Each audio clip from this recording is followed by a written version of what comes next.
You're listening to Privacy and Security Insights, brought to you by PICCASO.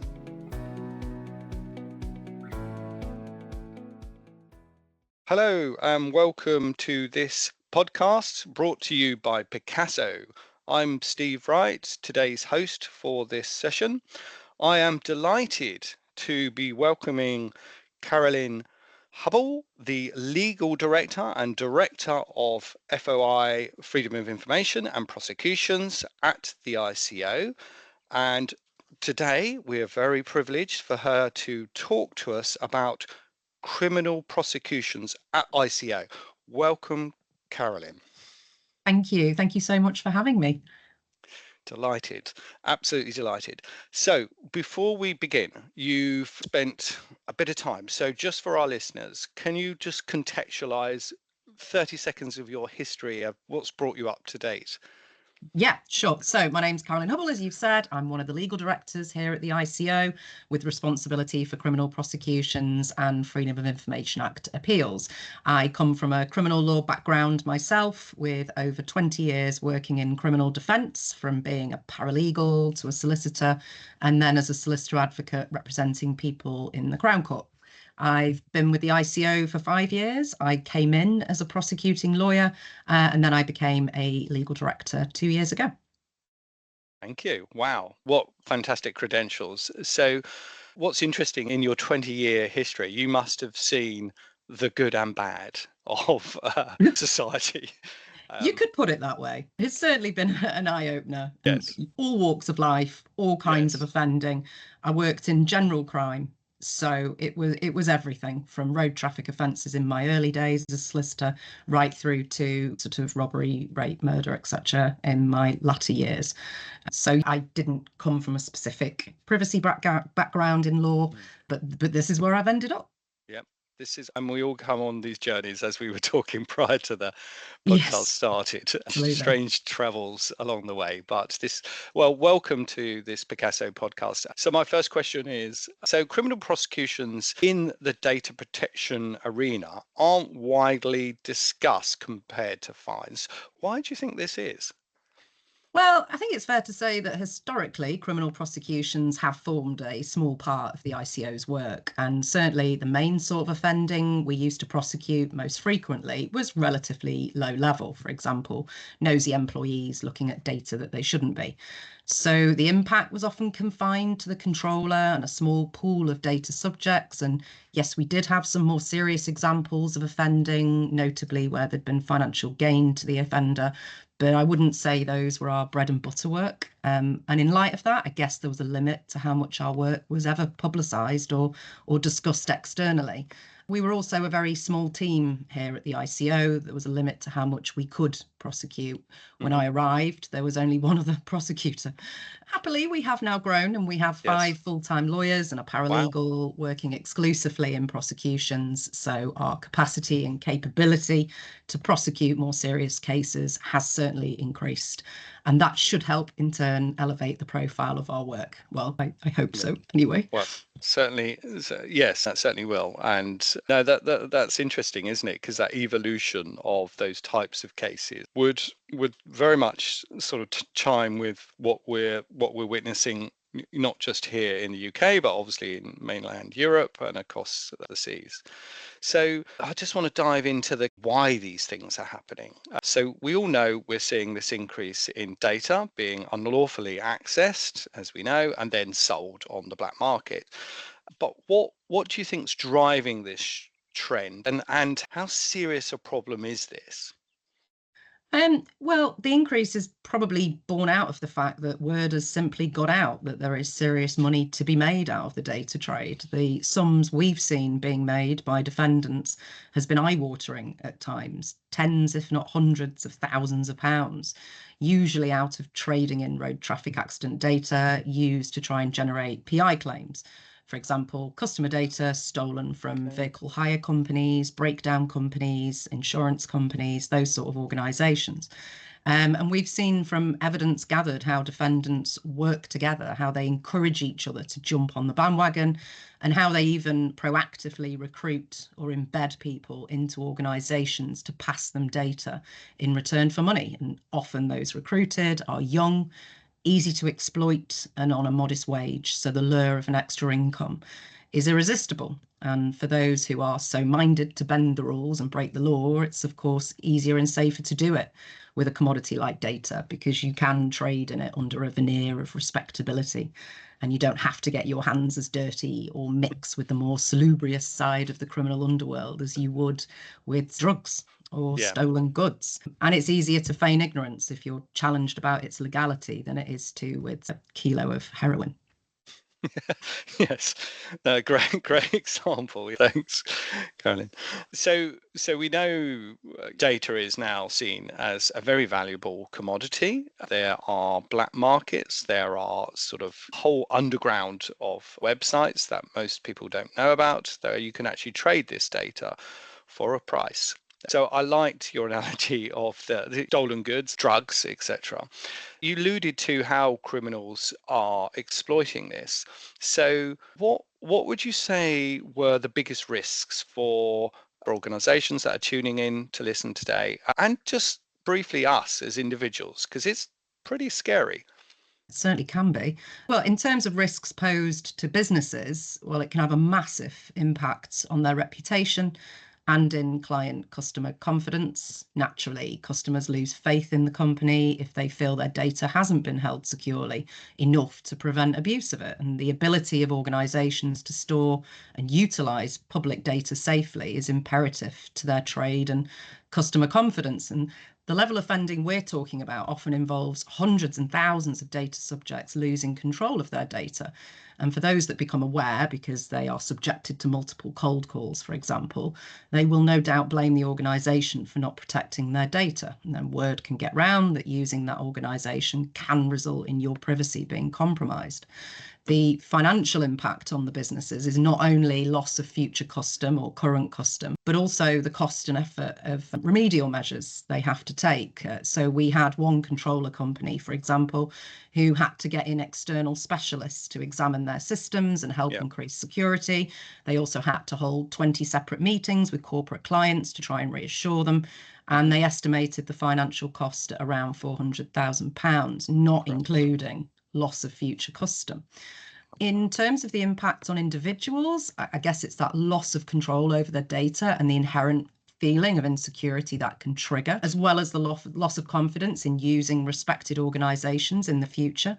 And also cold calling can become a real nuisance at best. We've all experienced that, but it can be worse than that. We found in evidence how it can become aggressive and intimidating in offenders' efforts to secure claims. We've heard callers offer to bring paperwork to someone's address to secure a claim, pointing out, because I know where you live. And we've heard people really lose their temper with callers due to the incessant nature of the calls. So I don't think we can underestimate the negative impact on people. Quite. No, that's horrendous. So just in terms of the kind of legal framework and the challenges of enforcement that you faced into, obviously there are many offences that under the DPA 2018 that result in fines. We've seen that. It's easy to find. But the ICO has often used the Computer Misuse Act, which is, as we were reminiscing before this call about how the internet has grown and the capability and technology has grown. So we're using this rather sort of what would on the face of it be slightly outdated piece of legislation to secure prison sentences. Why is that necessary, and how effective is that as a tool for you to secure certain prosecutions? Well, as we were seeing examples of more sophisticated offending and evidence of significant financial gain to offenders, we realised a financial penalty just didn't always meet the gravity of the offending.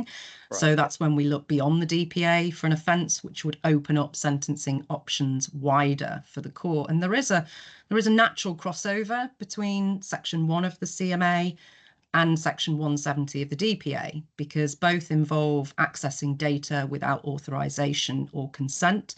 The former just happens to specifically involve the use of a computer, which in this day and age is often the case. The CMA offence carries a maximum penalty of up to 2 years imprisonment. So it opens up the whole range of sentencing options for a judge, from a financial penalty, if that is deemed sufficient, to a community order, if deemed serious enough to warrant it, and ultimately immediate imprisonment or suspended sentence of imprisonment if a court deems the offending so serious that only imprisonment would suffice. So if we can link the offender to the actual access via a computer, then it opens up that possibility of prosecuting under the CMA if appropriate and proportionate.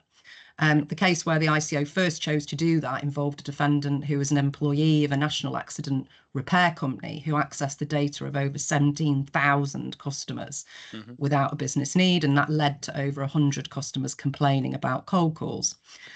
Given that sheer number of records accessed, the fact that this was a serious breach of trust placed in him by his employers, and the fact that his motive was clearly financial, it was decided to prosecute for an offence carrying a higher penalty, and we did, and he received 6 months imprisonment. Since then, we've prosecuted 5 other defendants under the CMA, all of whom received suspended sentences of imprisonment. And we're in the process at the moment of prosecuting another 8 in one case and 5 in another under the CMA, which are going through the courts as we speak. Those impactive sentences which the court have handed out so far have been very gratifying because they show that the courts are taking data-related offending seriously. They're basically saying the offending is so serious that a custodial sentence is warranted, even if the sentence is then suspended off the back of the person's personal mitigation. And that's really ratified our decision to utilise that legislation. In terms of effectiveness, we can but hope that that acts as a deterrent to other offenders.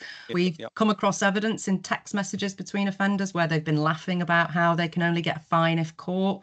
So it's really important the message gets out that they could actually go to prison for what they're doing. Absolutely. No, quite right. And thank you. That's good explanation. So just in terms of beyond fines and potential imprisonment, are there other enforcement tools like confiscation order under the Proceeds of Crime Act? Are they as effective in deterring those offenders? Are they putting people off? What's the status do you see out there at the moment? Well, I think being able to apply for confiscation orders under POCA is absolutely crucial, not only to try and recoup the financial benefits of a defendant's offending, but also from my own experience in private defence practice, it's fair to say many offenders are more concerned with what POCA order they may get hit with than with the actual sentence they may be facing. They'll take prison on the chin, like an occupational hazard for some. Right.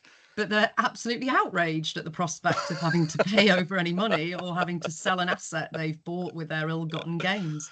So our ability to apply for confiscation is a really important string to our bow. We've secured 3 POCA orders to date, and we're in the midst of POCA proceedings in 2 other cases at the moment. So it's a really important part of our work. You know, I hadn't considered that, but they're so concerned with protecting their assets. So yes, I could imagine. That's what it's all about. No, great, thank you. So just lastly, because we're rapidly running out of time as usual, the future then of data crime enforcement. So would you say that the current laws are keeping up with the sophistication, the complexity of these, especially with AI crimes, or do we need perhaps the case for stronger legal reforms, or is that something that's even being thought about at the moment? With the CMA being 35 years old now, which is amazing, because I'm pretty sure 1990 was only 20 years ago, but never mind. But obviously technology has advanced exponentially in that time, as has tech-related offending. We actually fed into a call for information actually in 2023 by the Conservative government on the need to overhaul that legislation, which included a look at the sufficiency of the sentencing powers. We think there's an argument that the maximum sentence of 2 years, for example, for a Section 1 offence does need to be increased to match the scale and sophistication of offending we're now seeing. I know the present government indicated in late 2024 that they are committed to ensuring the CMA remains up to date and gives law enforcement the tools and powers they need. Apparently, officials are scoping out several areas of legislative reform. So I guess watch this space for their proposals. We certainly are. Yes, no doubt. And finally, then, just kind of looking ahead, how is the ICO planning to tackle organised data crime more effectively? You kind of alluded to it, that there's protocols and there's organisation happening. What message would you want to send to businesses and obviously potential offenders to deter them? But what in terms of organised crime, sorry, there's 3 questions in that, but tackling organised crime more effectively, how is the ICO doing that? As I explained earlier, we've grown now. We're still not a huge prosecuting outfit, of course. We don't have the resources of the CPS and other regulators, but we will prioritise offending which involves the most harm to data subjects and controllers and the greatest gain to offenders. I guess in terms of what message we want to send to businesses and potential offenders, well, to offenders, you can stop laughing because you won't necessarily just face a fine for what you're up to. And we will try and hit you where it really hurts in the pocket if we can. To businesses, we will support you through prosecuting rogue employees, not least to enable you to use that as an important deterrent message to other employees and to reassure your customers.